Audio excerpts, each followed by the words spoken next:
Hi guys, in this video we'll be doing NFS from a Linux server to another Linux server, and for that we have two Linux servers running already. Also I have SSH into it using putty sessions, so you can see both the servers are running. So on my left is the source server and on my right is the destination server, and as you can check that already I have this NFS mount here which I have created in the name of NFS itself. So we'll be trying to mount this to the destination server. Let's go to NFS first. And as you can see, I've also created a text file just to demonstrate that the NFS is present on the destination server. And this method I'll be using is for SUSE Linux. As you can check that this is SUSE server. So I'll be doing it using yast command.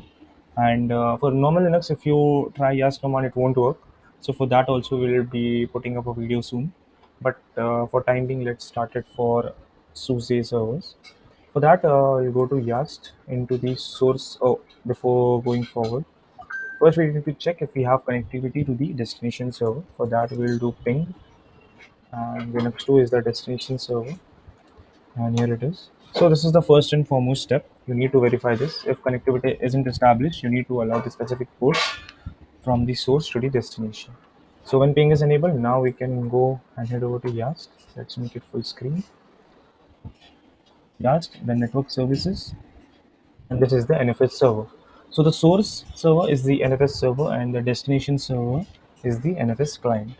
So we'll go to NFS server first, start, go to next. Here we'll do add directory.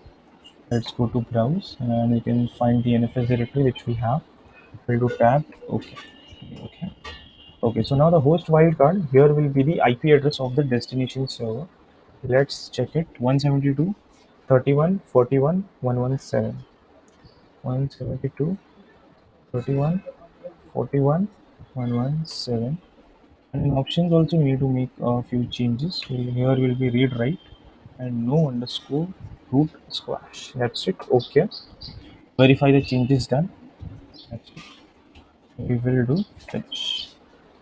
Okay, so the part from the source server is done. Let's head over to the destination server. Here also we will test connectivity first. Let's ping in to the source server now. Okay, it's working fine. So this will be the NFS client as this is the destination server.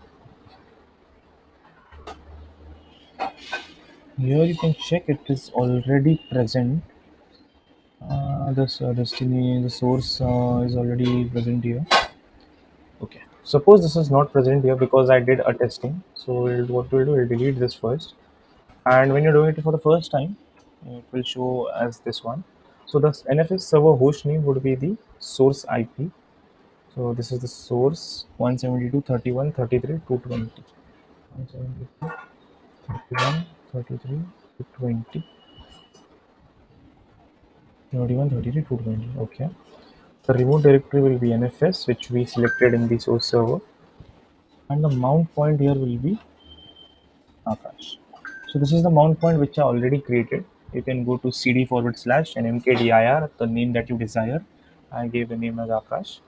So here also defaults no fail. That's it. Hit OK. Then OK. It's done. Let's do df-h. You can see that this is mounted and this is the source server IP address. NFS is mounted to Akash mount point which we created. Let's go inside and check if the txt file is present which we had. Yes, it is here. So this is how you can do NFS from Linux to Linux, which specifically has SUSE Linux on it using yast command. So thank you for your time for this video. Have a great day.